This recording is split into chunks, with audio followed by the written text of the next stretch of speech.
Hi, I'm Gary Smith. You know, there's no such thing as a perfect house. Every home has defects. Some are more serious than others.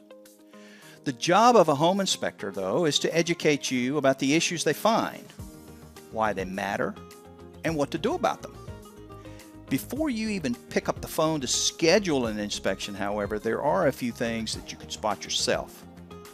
But unless you know what you're looking for, you may not even realize they're problems. In her book, 101 Things You Don't Want in Your Home, our guest today is also an author, teacher, Maryland licensed home inspector. Welmoed Sisson offers you a good starting point for spotting defects. She says once you've read her book, you'll be better prepared. So sit back, enjoy our conversation with Miss Sisson. Miss Sissons, how are you doing? I am doing fine, Gary. Thank you very much. How about yourself? Yeah, I can't complain. Even if you did, it wouldn't do any good. That's the way the saying goes. Mm-hmm. So, wow. So you guys have been busy. Lots of different things. Yep. Yeah, you It's guys are definitely picking up. We moved about a half hour north of where we'd been living for 20 years when we downsized and kicked our children out. And you're in Maryland? Yes. And We're in Frederick, Maryland. You're in Frederick, Maryland now. Yes. And you lived in Boyd's. So it's like Germantown, Maryland, just about 20 miles south. So from Maryland to Maryland, yeah. Yeah.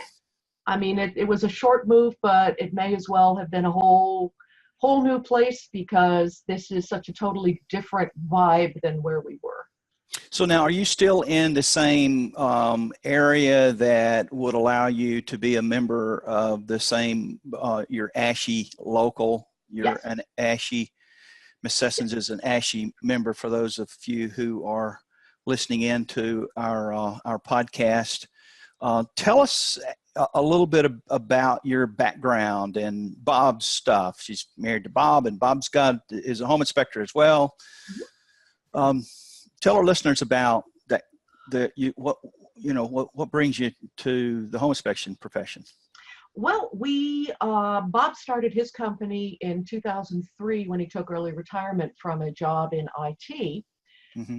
And decided that he wanted to do something totally different, and home inspections really sounded like a very neat business to be in.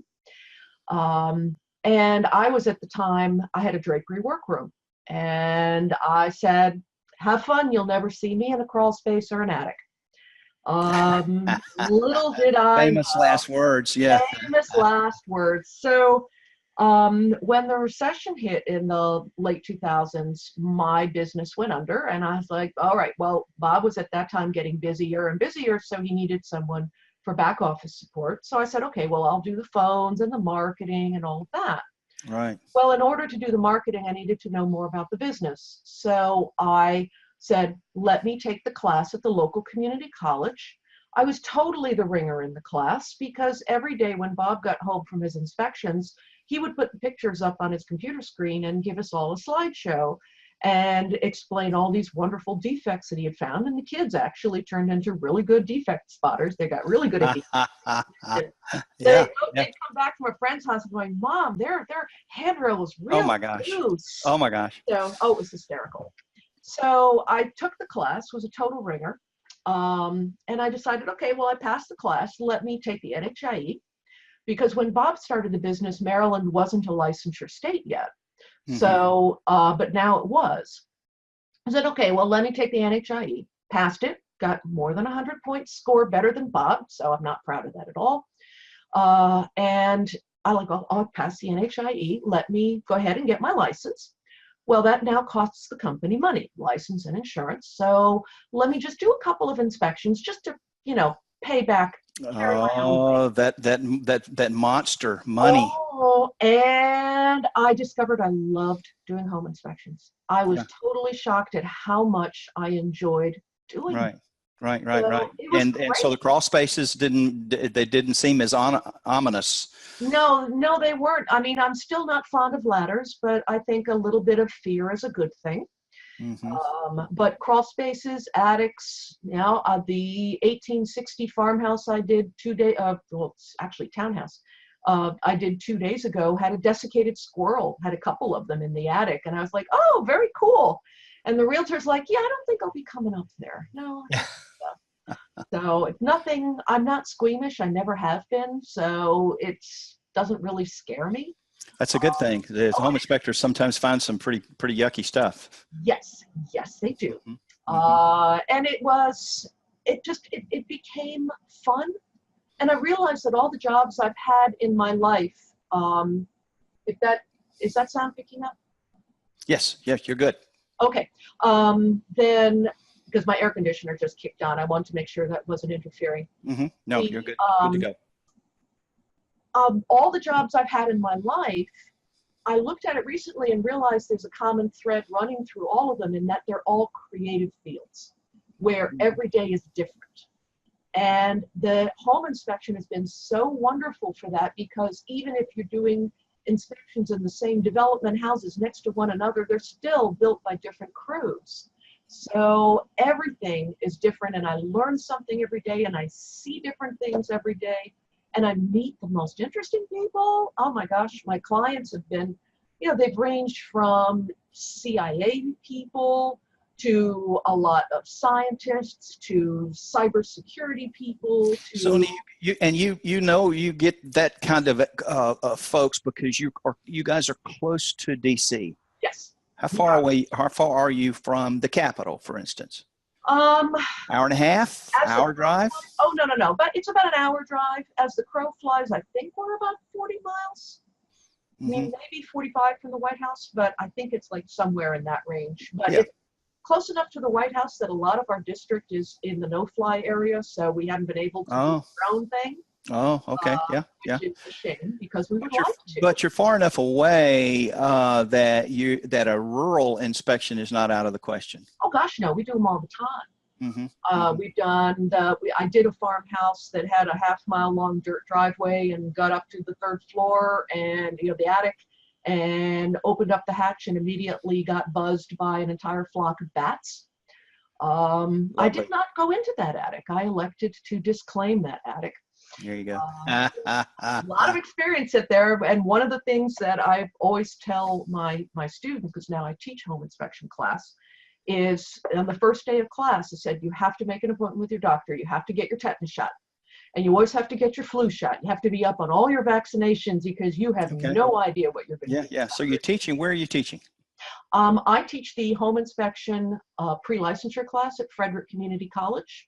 Right. I'm going in my 4th year of teaching class, and that's once a year. How many classes do you do? Is it annual? Is it an annual event? 4 sessions a year. Okay. 2 of them are evening classes that are 3 hours each on Tuesdays and Thursdays, and that runs for 13 weeks. And then I also do 2 what I call boot camp classes, which run for 2.5 weeks. And that's like 9 to 4 every day. And those hours will get you qualified for the licensing in Maryland. In Maryland. Yes, Maryland. Because I did have one student that was hoping that it would be valid in West Virginia, and it turns out that it wasn't, because it was the 78-hour class that I teach is 2 hours shy of the West Virginia 80-hour minimum.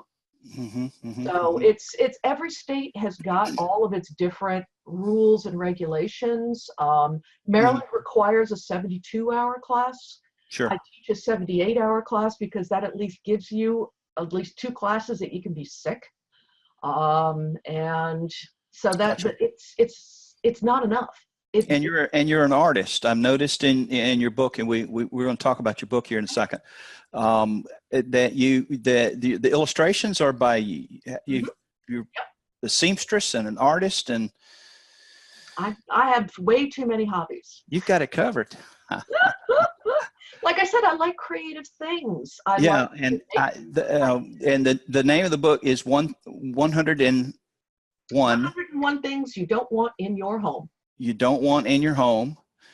And what is the number one thing that you would think that you don't want? If you had to pick one, that's a hard choice. That's like asking a What grandmother. would be which child you love the most? So what are the top 5 you think probably if you're talking to your new class and their question is, I'm really trying to figure this out while I'm here, and how can I protect my client? And there would be, fire safety, broad topic.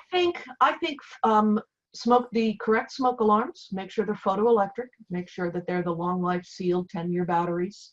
If you're thinking of getting in the home inspection business, and that would be the top 5 things that you would maybe want to be concerned about would be safety. Right. Safety. Broad brushstroke, right? Bad decks. I mean, I guess that falls under safety. Mm-hmm. But just structural problems, things not built correctly so that they're dangerous. Repairs made without the knowledge of how to do it properly. We get an awful lot of hairy homeowner stuff, and my uncle Joe is a plumber. He knows how to do these things, and we don't need no stinking permits. Or what I had recently was an old house that used to have a tin roof, and they replaced it with they put plywood sheathing over the skip sheathing and then put architectural shingles on, and now they're wondering why their rafters are bowing. So you get people that make changes to houses without recognizing that there's an awful lot of implications. So that DIY stuff. Oh yeah. DIY, poorly done DIY. I've seen some DIY that's great, but you can ruin a house that way. Doing things, ignoring environmental hazards, like water intrusion, which can lead to organic growths, wet basements, people doing the wrong thing to fix a wet basement. So they're putting in an interior drainage system rather than correcting the exterior problem. And that moves into building sustainability. So the things that a home inspector might find important to pass along to his client would be how sustainable is the house and the things that you can do to keep it that way, or notice that might be affecting the sustainability of the place. So the cool book. I read it, enjoyed it. What is a home inspection? How to use this book. On the property. So I'm thinking that's going to be outside the house stuff. Yep. Decks, roofs, foundation. All chapters. Looks like 21 chapters, including the conclusion. Who do you think that would be? It's geared for? It's written to homeowners. It's written to consumers, people who are thinking about looking for a house, or even people who are in a house and are just kind of wondering, is there something in this house that I should be concerned about? People who are going to try to sell their house and see, is there something in this house that's going to be a red flag for a home inspector?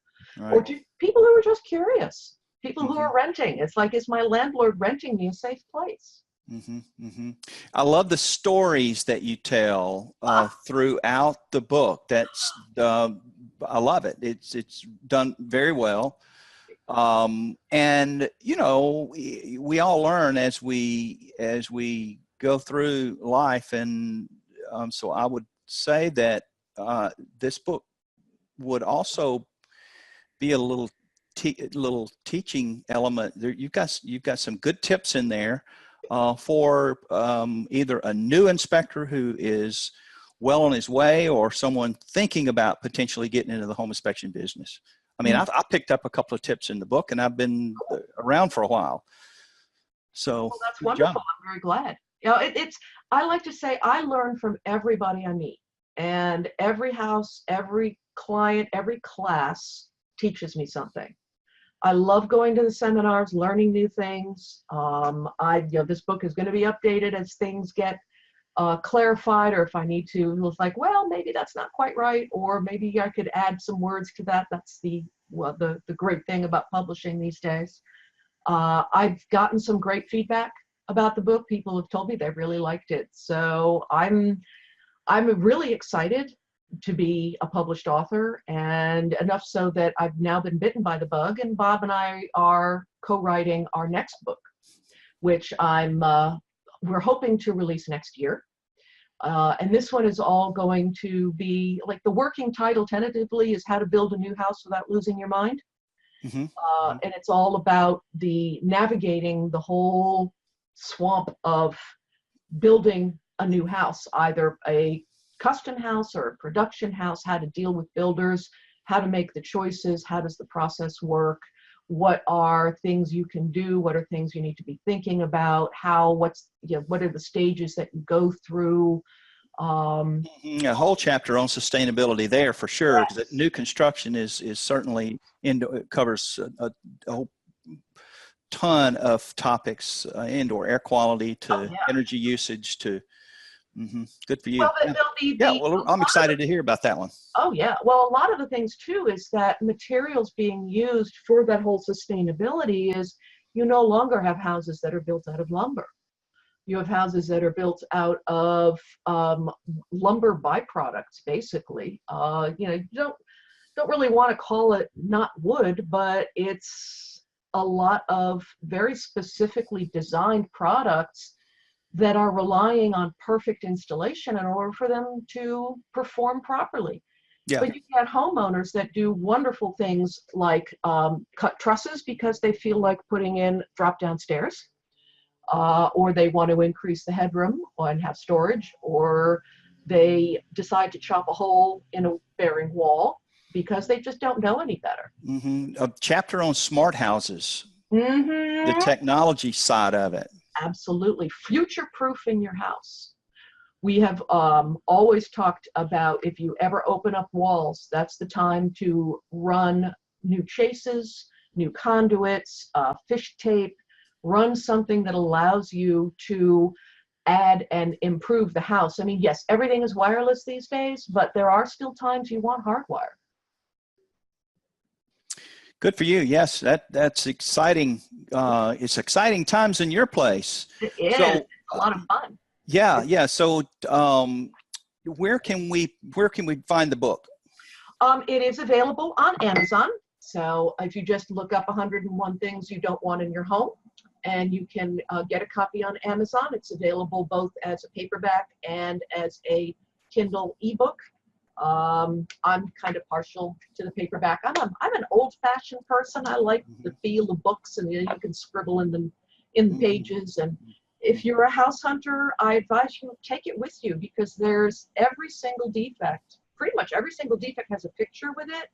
So, I mean, there's tons and tons of pictures throughout the book, and that illustrate the problems that I have seen. These are all pictures that I have taken or Bob has taken during his inspection. So there's a lot of variety in there. Sometimes I just shake my head at what I see. You never know. Fantastic. So good to talk to you. You know, a lot of our listeners are home inspectors and individuals, but more home inspectors than not. And we try to keep our sessions long enough to get from one job to the next, and I think we're at about that time. So good to talk to you and check up on you. I'd love to have you back with us to talk about your next book that you and Bob are putting together, or anything else you've got going on. Wonderful. Thank you so much for having me on, Gary. I appreciate it. You bet. Talk soon. All right. Thank you. All right. Bye.